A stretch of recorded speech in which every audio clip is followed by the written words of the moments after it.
Hello friends, NCRT Classics, Social Science, History, Chapter 9, Traders, Kings and Pilgrims.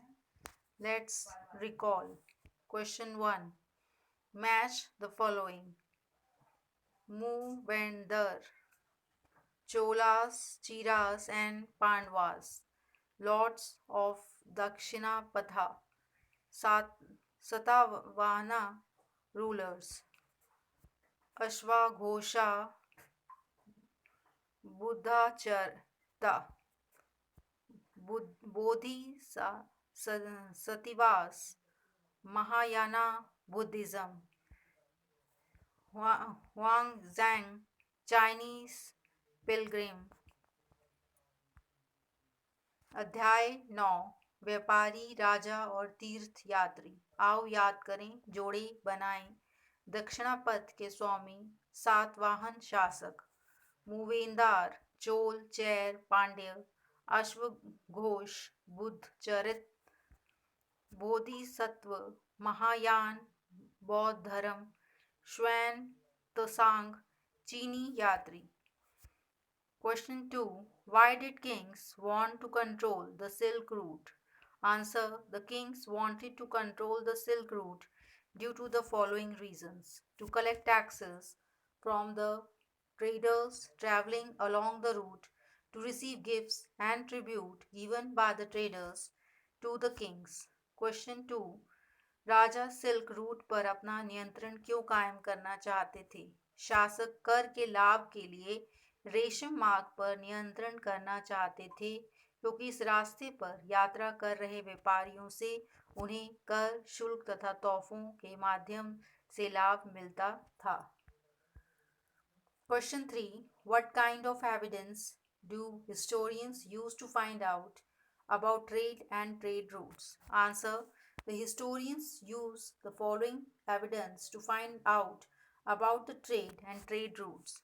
First, from the literature of the period, like Sangam poems and Sangam literature. 2. From the objects like pottery, balls, and plates found from several archaeological sites. From the Roman gold coins that have been found in South India. प्रश्न 3. व्यापार तथा व्यापारिक रास्तों के बारे में जानने के लिए इतिहासकार किन किन साक्ष्यों का प्रयोग करते हैं?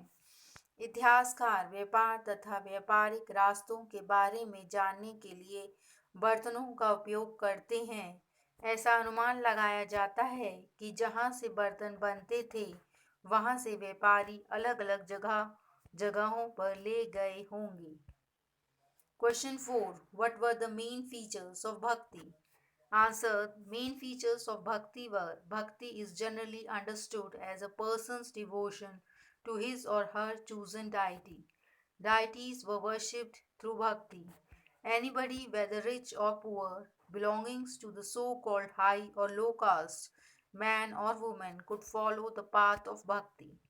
It laid emphasis on devotion and individual worship of God and goddesses, rather than the performance of elaborate sacrifice according to this system of belief. If a devotee worships the chosen deity with a pure heart, the deity will appear in the form of which he or she may desire. So the deity could be thought of as a human being, lion, tree, or any other form. Question 4. प्रश्न 4. भक्ति की प्रमुख विशेषताएं क्या थी? उत्तर. भक्ति की प्रमुख विशेषताएं हैं: किसी देवी या देवता के प्रति श्रद्धा को ही भक्ति कहा जाता है। भक्ति का पथ सभी के लिए खुला था, चाहे वे धनी हो या गरीब, ऊंची जाति का हो या नीची जाति का, स्त्री हो या पुरुष। भक्ति मार्ग अपनाने वाले लोग आडंबर के साथ पूजा पाठ करने के बजाय ईश्वर के प्रति लगन और व्यक्तिगत पूजा पर जोर देते थे।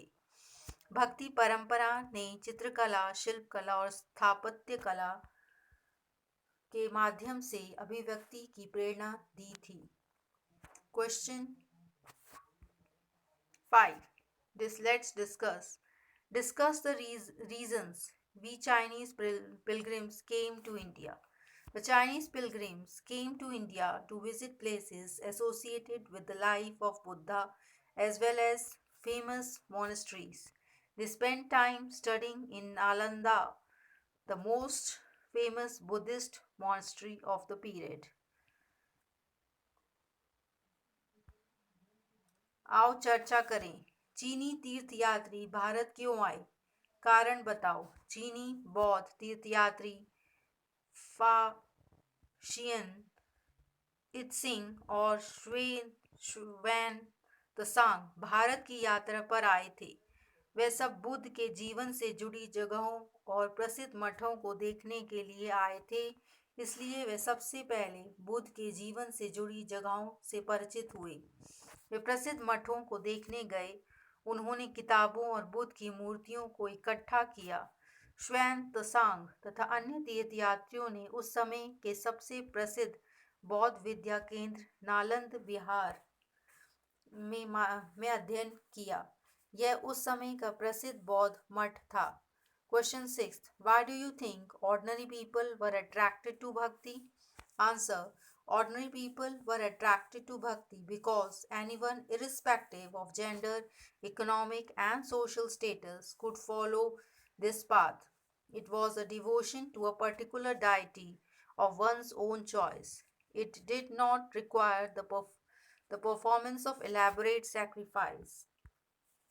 प्रश्न 6. साधारण लोगों का भक्ति के प्रति आकर्षित होने का कौन सा कारण होता है? उत्तर. साधारण लोग भक्ति मार्ग या परंपरा की ओर इसलिए आकर्षित हुए क्योंकि हमारी वैदिक परंपरा बहुत कठोर थी। इसमें जाति व वर्गों को ध्यान में रखा जाता था। वे मंदिर में भी प्रवेश नहीं कर सकते थे, लेकिन भक्ति का पथ सबके लिए खुला था, चाहे वे धनी हो या गरीब, ऊंची जाति का हो या नीची जाति का, स्त्री हो या पुरुष।